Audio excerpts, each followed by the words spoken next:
Hello, welcome, folks. Welcome to Moment of Clarity. Whether you're watching the video or enjoying the podcast, we are now every Monday, Wednesday, Friday, and Saturday at noon Eastern. And I'm your host, Lee Camp, the most censored comedian in America.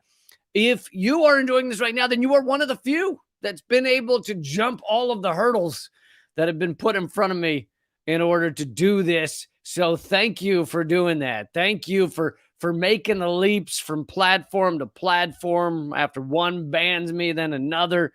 So thanks for being here. And today I'm going to talk about how the Ukraine war marks the end of the American century.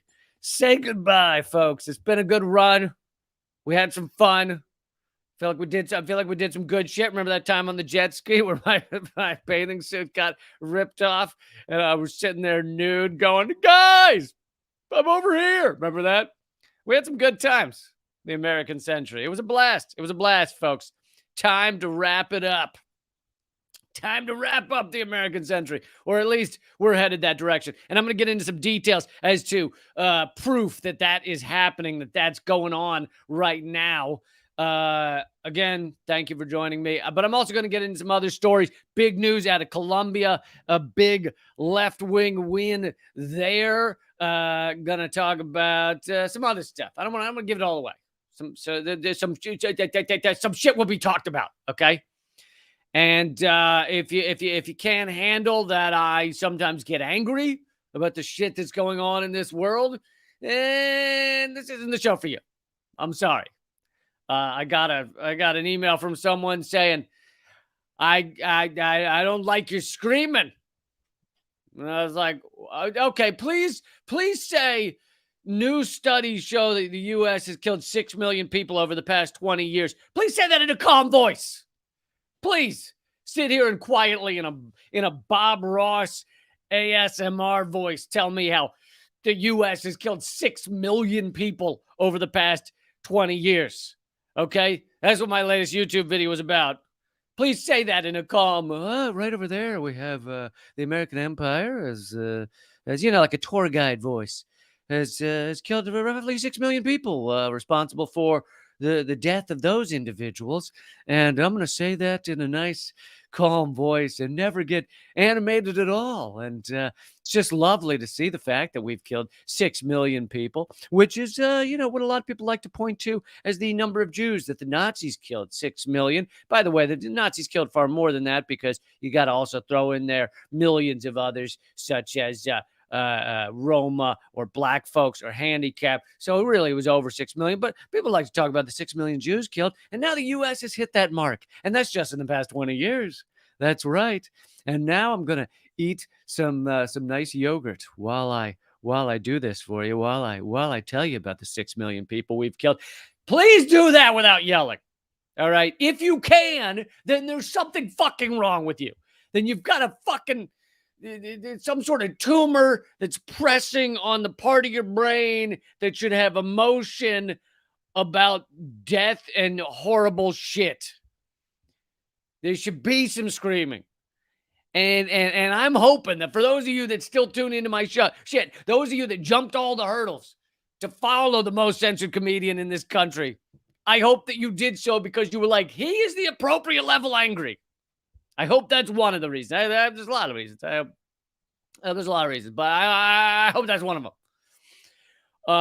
But anyway, let's get into this. But please note, please put it in your calendars. I am now every Monday, Wednesday, Friday, and Saturday at noon Eastern. Fridays are for members only at leecamp.net. All the rest are at rumble.com/leecamp. And a lot of it is on other platforms as well. Many of you are watching and listening and reading comments on other platforms. But the main place is rumble.com/leecamp. And then the Fridays at noon Eastern /9 a.m. Pacific are members only at leecamp.net. Anyway, let's get into it. And I'm going to start off. I'm going to get into the details of why it seems evident that this is the end of the American century. That this move in Ukraine, our proxy war there, and I'm not saying Russia's not the invader. They are the invader, but it is a proxy war. So our move there by helping to create this proxy war is creating the end of the American century. And apparently our ruling elite are just head so far up the asses, their own asses, that they have just fucked up that royally. Not that it won't be good for the world to see the end of the American century. I think it probably will be, but let's get into this. So this is at Popular Resistance. Why? And I'm going to do this before I get into the details of why this is the end of the American century. But Washington is starting the blame game, and I did a segment on this before, so don't think I'm repeating myself. These are more details about Washington starting the blame game for who they're going to blame the loss in Ukraine over, who they're going to blame it on. And the fact that they're doing this, that we're starting to see this pieced out, coming out in pieces, drips and drabs and here and there, is the fact that we're seeing that shows that they know their days are numbered in Ukraine. They know Russia. Russia is fucking, the military is like 1,000 times the size of the Ukrainian military. The Ukraine military, by their own numbers, had 200,000 fighting people at the beginning of this thing. Who knows how many they have now? Okay, this is nonsense, and it just U.S. just wants to continue the war, and they want to fight Russia to the last Ukrainian. At which point, this will end exactly how we all thought it would end. Well, if you've got half a brain, I guess. Anyway, this is from the New York. So not all of this, but this part is from the New York Times. They had the Popular Resistance for Peace report calls it a rather weird article that alleged a lack of intelligence about Ukrainian warplanes. Quote, U.S. lacks a clear picture of Ukraine's war strategy, officials say. Yeah, as if the U.S. doesn't know every fucking move that's going on. The idea that Washington would be like, we don't have a clear picture on the puppet state. In our proxy war, we weren't really sure what they were up to. We didn't have the binocular. It turns out there was like some sort of filth on the end of the binoculars, so we haven't been able to monitor appropriately what's going on in Ukraine. So we don't know. We're waging a proxy war over there. We're funding and arming Nazis, but we don't know what they're doing against the Russians. Here's another quote from New York Times. U.S. intelligence agencies have less information than they would like about Ukraine's operations and possess a far better picture of Russia's military, its planned operations, and its successes and failures, according to current and former officials. So this is what we call in the biz lot of bullshit. Giant sack of bullshit. Big old sack of bullshit. This is the U.S. officials, the U.S. intelligence state, U.S. mainly U.S. officials, U.S. deep state, trying to come up with someone to blame for the fact that this is all backfiring to the U.S. This whole shit is just backfiring. And the U.S. is looking for someone to blame. They're looking for someone to go, yeah, it was that guy. And so they're blaming Zelensky, as I covered in a previous segment. But now they're blaming faulty intelligence. We didn't know. This is what we did in Iraq, too, right? When the WMD didn't show up, which we knew weren't there because we made up the shit in the first place. Many U.S. leaders said, it's bad intelligence. I'll tell you, this is the one accurate thing said by U.S. leaders. I didn't have the intelligence. That is the most accurate fucking statement American leaders have ever made. I didn't have the intelligence. Yeah, we know. We know you don't have the intelligence. You fucking dope. Anyway, here's so this Popular Resistance writing that Andrei Marchinov rants about the New York Times piece. So this is a quote from him. New York Times decided to start steering clear of this whole Russia lost in Ukraine BS it promoted together with neocon crazies and begins this ever familiar tune of intel failure. Right. How about I put it bluntly?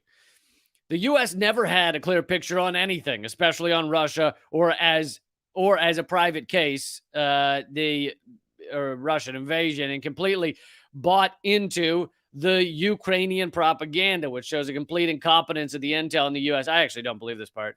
I don't believe the U.S. didn't know. I think what the U.S. didn't know, and I can talk more about this in a minute, is they thought these sanctions would be crushing to Russia. That's what they didn't know. I don't think they ever thought that Ukraine is going to win against Russia, against a far more powerful military. I don't think they ever for a second thought that. They just thought they would mire Russia into just a fucking catastrophic war, and they'd be able to put forward these sanctions that they thought would crush Russia. So the real misanalysis, the incorrect analysis, really was the ramifications of the sanctions, and they have boomeranged. They cause and they're crushing America. They're gonna crush Europe, and so it's these sanctions are the fucking dumbest thing the U.S. has ever done. I'm more on that later. But anyway, Larry Johnson thinks there is another motive behind the story. So this is a quote from Larry Johnson. Frankly, I find it hard to believe that there are not solid analysts at the Defense Intelligence Agency who know the answers to all these questions. The real problem may not be a lack of intelligence. Nope, it is fear of telling the politicians hard truths they do not want to hear. So that's one idea, is that the U.S. is not telling. Like, a lot of people were afraid to tell Trump anything because he'd just fucking fire them or whatever. But I don't know if I believe either that angle of it. I agree with the main reason I wanted to read this article to you was that the U.S., per the New York Times, per intelligence, per high level officials, is blaming people on who the loss. They know that they see the loss in the cards. That's what this shows. Now, I don't know if I agree that they didn't have the intelligence. I think that's bullshit. But actually, so the Popular Resistance article continues to say the exact. I've forgotten about this part. Say exactly what I just said. Quote, I do not believe for one moment that the U.S. intelligence services do not know what is going on in Ukraine and in Kyiv. They know that Ukraine has lost the war and will have to sue for peace as soon as possible. So they're deciding on who they can pass the buck to. There's always the option for politicians, as Andre assumes is the case, to blame the intelligence and the various agencies which provide it. This was done when the war in Iraq, based on false claims of weapons of mass destruction, started to go bad for the U.S. But what the New York Times piece does is passing the buck from the intelligence community to President Zelensky of Ukraine. Quote, he did not inform us about the bad position his country was in. The U.S. literally helped create a Nazi-backed coup in 2014. Put in their hand-picked puppet. Then Zelensky was brought in, funded by a billionaire oligarch in Ukraine, who created him from the get-go. The same billionaire, forgot the guy's name, I'm sorry. The same billionaire who funded Zelensky also owns the media network that played his fucking TV show or movie or whatever it was, the hit movie where he pretended to be the president and he wouldn't take no shit and he routed out corruption, and it was a comedy, it was a hit, and it was played constantly and everyone knew about it, and all of a sudden he started out as a kind of well-known actor, but then he went into like just a huge star, and then when he ran for president, everybody said, yeah, I want the guy that was in the fucking starred in that comedy show. That same billionaire that funded his campaign also funded the media network, also owns the media network.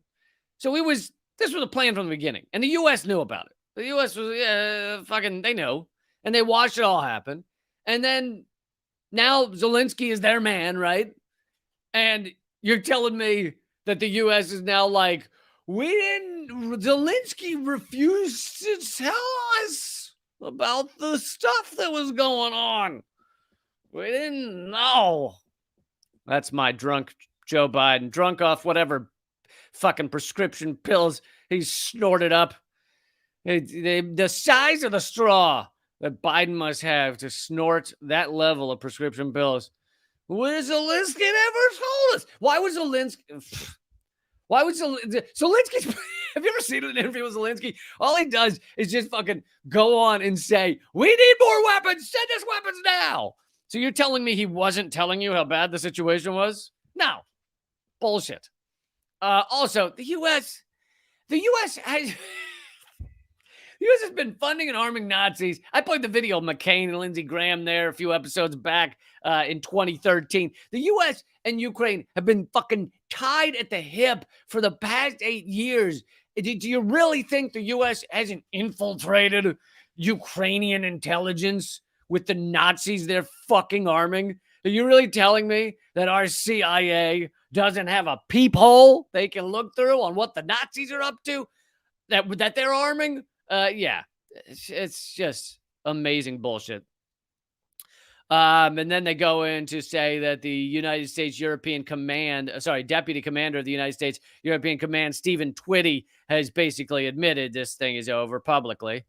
And to just conclude this, the professional military and intelligence people know exactly what is up. The Ukraine is already in a very bad situation.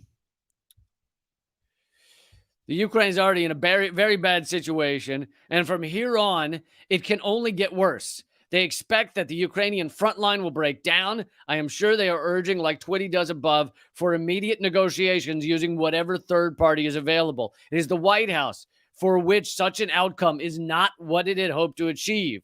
It can, in fact, not allow it. It is currently blocking any negotiations because admitting to a loss in Ukraine would give the Republicans more ammunition to damage Biden. But that's not all. Yes, more ammunition to damage Biden, but does Biden need help being damaged? Biden's already fucked. So I don't think Biden needs any help being damaged. I think more it's the American ruling elite, which is partyless. You know, they're one party. It's the American ruling elite that is.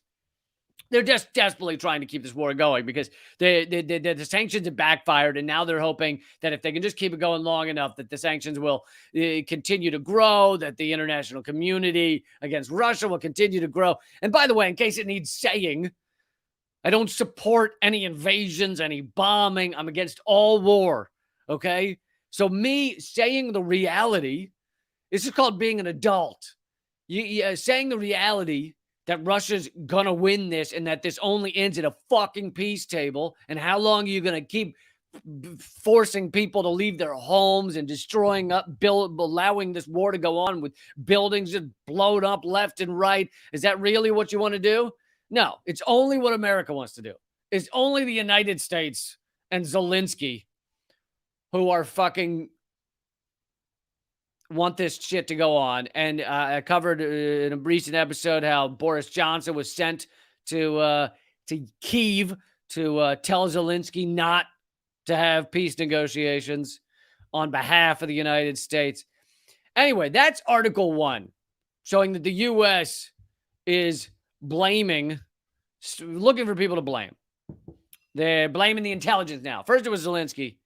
Now they moved on to intelligence.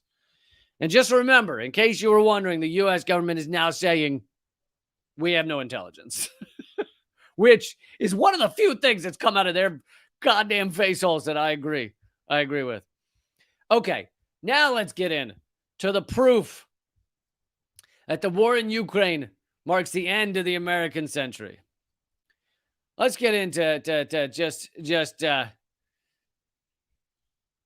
let's get into that.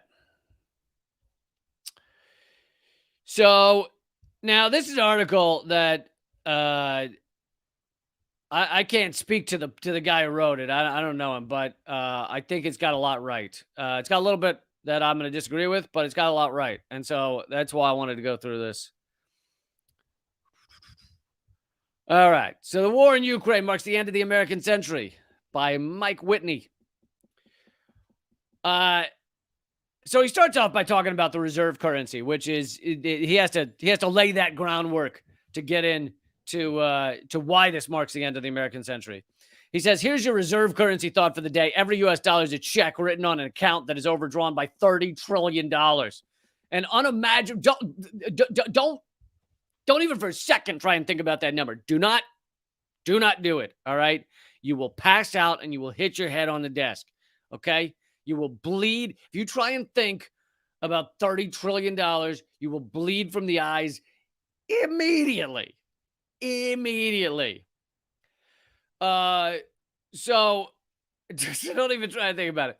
But he's got a point that the U.S. is crazy in debt. Now, it doesn't matter because our money doesn't matter. But that's he's a little bit saying that.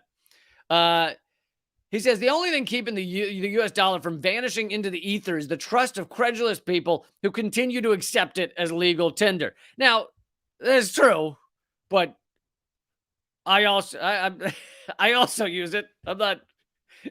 You can't make too much fun of you fucking dopes still believing in the U.S. dollar. You goddamn idiots. And then I go out and I use it.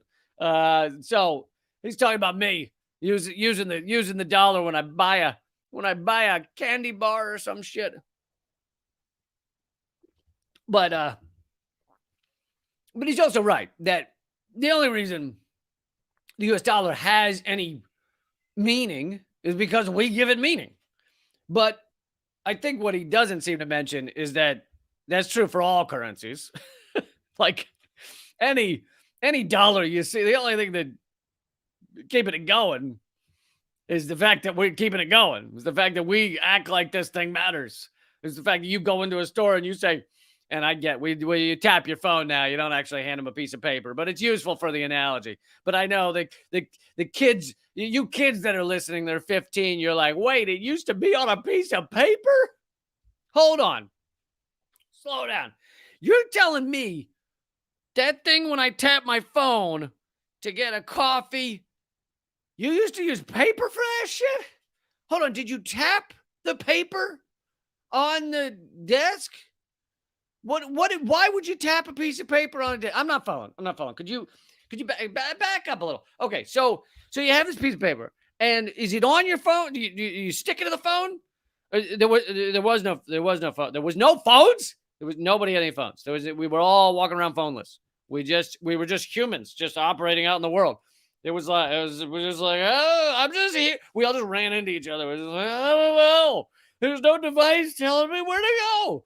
Then we just fucking bumped into things and shit. It was amazing. Back in the 90s, when I was a teenager and shit like that, I had friends starting to get cell phones, but all they could do was call their mom. They didn't actually do anything. So it didn't really count. It was like beepers. What do you get? That didn't, but so we were just like, you'd walk out your door and you just like go be a human. That was it. You just had to go be a human. We couldn't be these cyborgs that had I've got all of the world in my hand. I could call an armed gunman with this app right here, and he'd show up in about 12 seconds, and he'd give me an Uber ride home the same time. It's one app. One app does that. You can have armed gunman and an Uber ride home. Anyway, so let's get back to it. You would tap the dollar bill. Let's get back to the bit I was doing. You'd tap the dollar bill on the... No. You hand the guy the dollar. You hand the guy the piece of paper. What does he do with it? He puts it in a little drawer. He puts it in a little drawer? Yeah, he just hangs on to it. He just hangs on to it. He just hangs on to it. And then and did you have to get it back from him so you could hand the piece of paper to the next guy? No, you never got it. You never got it back? I'm not understanding. So where'd you get more paper? You had to go talk to other people about it. I don't know. Sometimes you'd go sell some shoes. Sometimes maybe you'd mow a lawn. Sometimes you blow a guy. Whatever you gotta do, you gotta get a few more of the pieces of paper, and then can we start over? I'm still not good, but of course it's the same now, except replace piece of paper with tapping your phone. Anyway, the point was that this guy seems to be in this article, which I actually am getting to the part that I very much agree with. He seems to be ignoring the fact that no money is backed by anything. It's all just in our heads. It used to be backed by gold, and I know this is going to blow everyone's mind. What's gold? It's just a rock. It's just a rock that we were like, it's shiny and it doesn't rust. So it is worth a lot. Why is it worth a lot? Because I think of it as being worth a lot. There's other shiny stuff out there, you know? You can like polish a muffler up real good and it'd be shiny. Well, then I guess we start charging in mufflers. I guess you can pay in mufflers now if you shine them well. You can pay for things with a muffler. Now, of course, the one difference though between the dollar, which we give value in our head, and the gold, is that there is a limited amount of gold to some degree. Now, tomorrow, someone could find a massive vein of gold in the hillside, and it could change the worth of gold. But that does make a slight difference. The fact that there's a limited amount, whereas dollars, we just go, I push this button on the printing machine, and now it seems to be filling the. We just have tons of it. Anyway. So he continues. The dollar was propped up by numerous institutions that were created following World War II. These institutions provide an environment for conducting history's longest and most flagrant swindle. The exchange of high-ticket manufactured goods, raw materials, and hard labor for slips of green paper with dead presidents on them.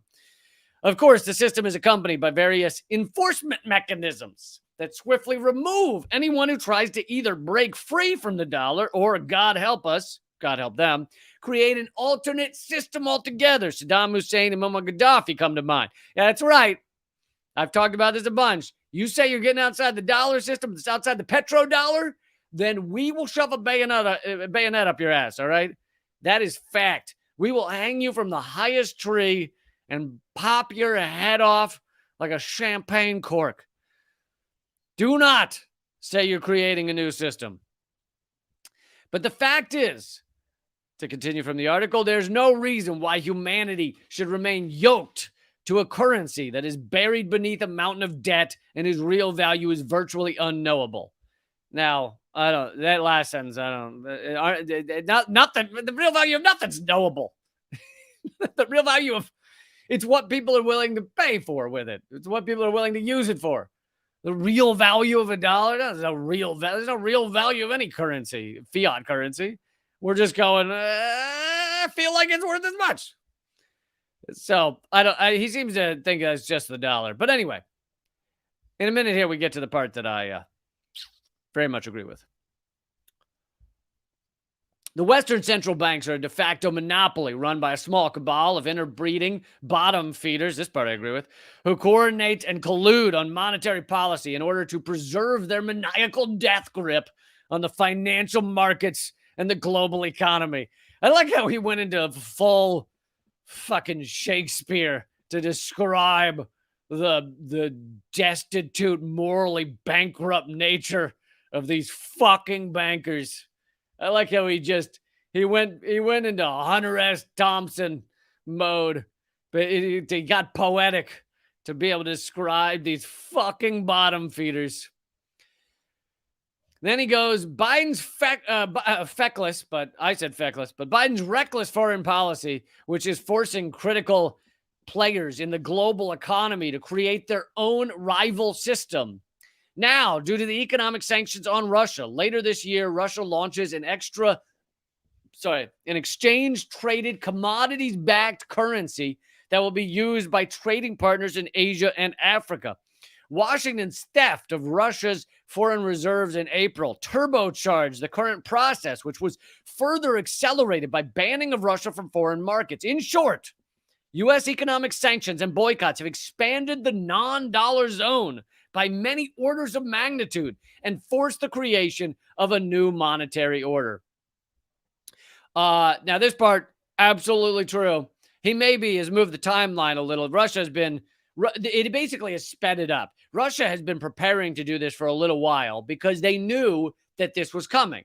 They saw what the U.S. was doing. What the U.S. was doing in Ukraine, it was encircling Russia with NATO, having NATO missiles pointed at Russia on their borders, and Russia continually,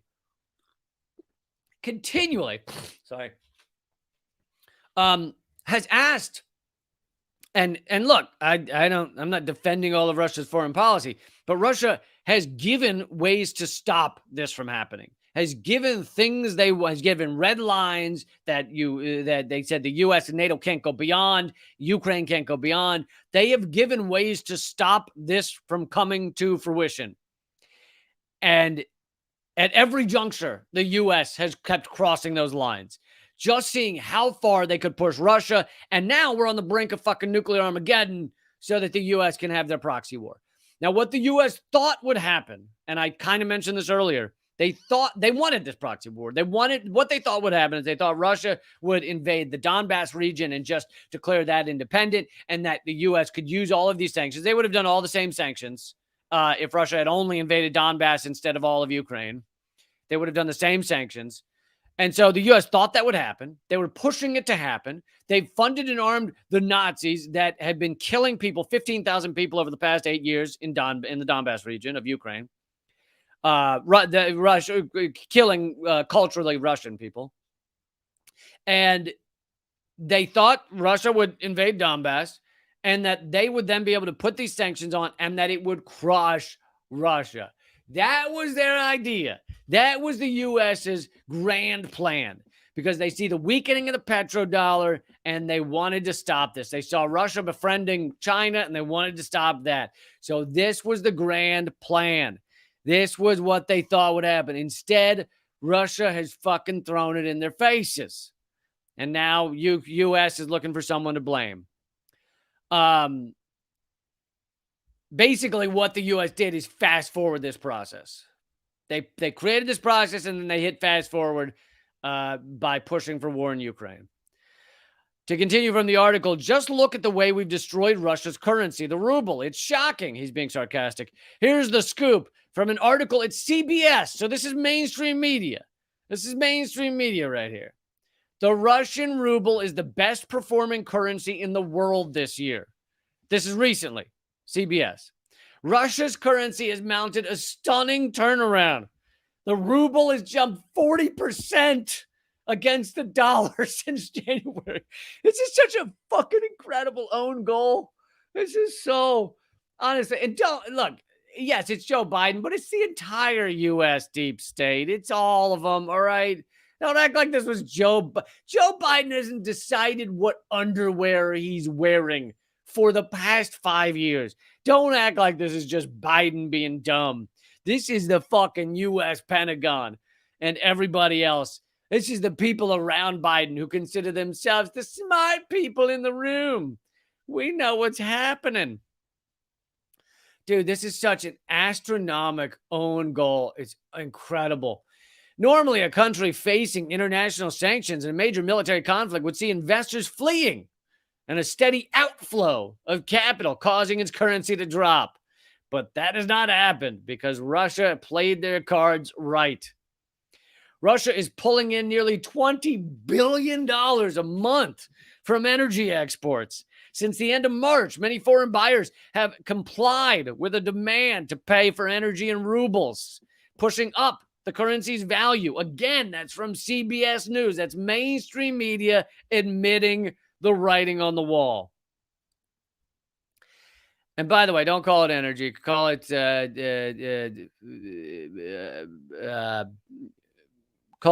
planetary death fluid. That's right. Don't call it energy. Because, you know, whether it's Russia, whether it's the U.S., I don't give a shit. I'm anti-big oil. Big oil can go fuck itself. It's destroying our lives. It's destroying the planet. It's destroying our futures. All of our kids. A third of the U.S., I covered this on the last episode. A third of the U.S. was told not to leave their house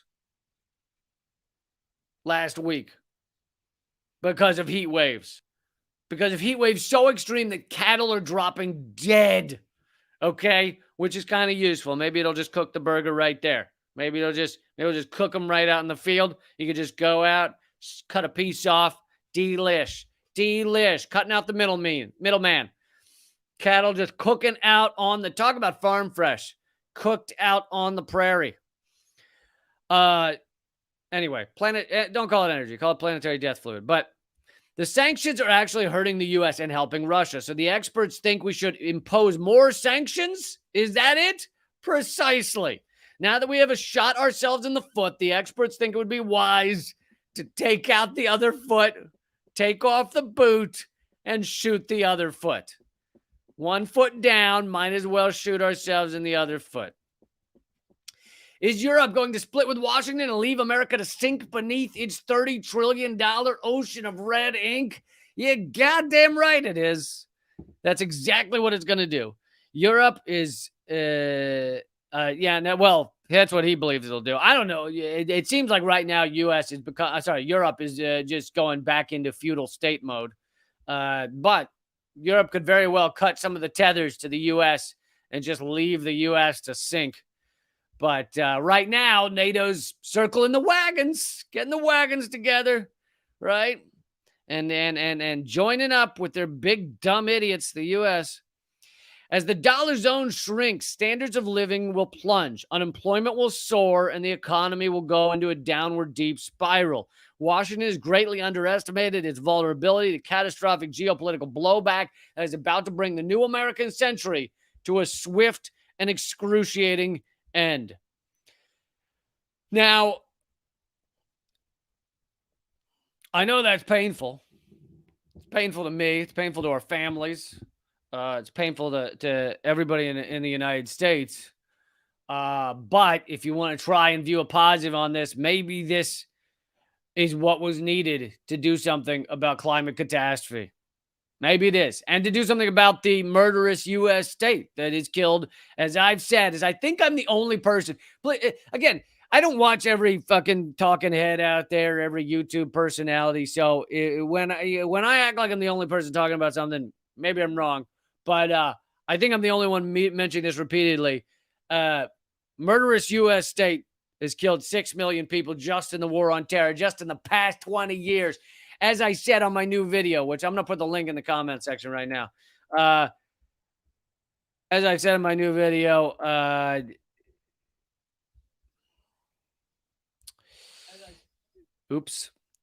as I said in the new video, which you just heard a moment of, we've killed 6 million just since the 6 million just since the war on terror began 20 years ago. 6 million people dead. Someone says Caitlin Johnstone mentions it. So that's good. That's good to hear she has mentioned it. But anyway, I think it should be repeated regularly. There's certain facts that need to be repeated regularly because they just can't. You can't. They don't tattoo on the brain. They're so fucking insane. Like the $21 trillion unaccounted for at the Pentagon is so insane. So insane that you have to keep saying it. You have to keep saying it so anyone can even begin to think about it. It's one of those. It's like a fucking girlfriend leaving you or something, and she says like, "Yeah, I think I'm out," and you're like, "Yeah, well, you just keep acting like everything's fine." Then you call her up the next day, like, "Hey, you want to get together?" And she's like, "No, I'm out." And you're like, "Yeah, you're not out. You're not out." I see one of the commenters is talking about people talking against empire. Yeah, no, there's amazing people out there talking against empire. I am not saying otherwise. Many of them are my friends and are amazing people. So I didn't mean that people aren't anti-empire and doing amazing work. I just want that number repeated a lot. 6 million deaths, 6 million murders. Okay, just in the war on terror. That doesn't even count our fucking assistance in the war on Yemen, the greatest humanitarian catastrophe on in the planet right now. That doesn't even count Yemen. But okay, so to sum up here, we are seeing the end of the American century. This is going to be incredibly painful for a lot of people, but the U.S. should not own the world. I am a supporter of my country, the United States of America, in that I support the people in America living good lives and helping each other and having community, and no one going hungry, going homeless, going without a fucking nice outfit on, going without a good haircut. I think everybody should have a nice little haircut. I'm for a higher minimum haircut. I want a higher minimum haircut, which is hilarious because I don't get haircuts. I haven't had a haircut in like 5 years. But So I support the country. I don't support our country obliterating other countries. Like, do you see the difference? People need to understand what being a true patriot is. Being a true patriot is being like, I want this country to do well for the people in this country, not I want America to fucking act like it owns the world and kill people who disagree with it, who harm its economic system by not bending over their every need. That's not patriotism. That's fucking murderous shit. Shit. All right. I want to get into the massive event that just happened in Colombia, but I'm going to do that. So the other platforms will cut off, Facebook, YouTube, Rockfin, and we will just continue this at rumble.com/Lee Camp. If you're already on rumble.com/Lee Camp, then you don't have to worry. You don't have to go anywhere. This stream will continue. For those of you not there, it's free to go over there, rumble.com/Lee Camp. And I'm not just going to talk about Colombia. I got other topics too. And I hope you'll join me over there because we will continue this. And also, if you want to see my work continue, become a member at leecamp.net to get exclusive content, everything. This show, Moment of Clarity, this show, this podcast, whether you listen to it on podcast, whether you watch it, it's now Monday, Wednesday, Friday, and Saturday, noon Eastern, 9 a.m. Pacific. The podcast is only twice a week. But the Friday one, though, is members only at leecamp.net. So I hope you'll join me in all of that. I am the most censored comedian in America that I know of, that anyone seems to be able to tell me about. So I hope you will support my work. I have had thousands of videos and thousands of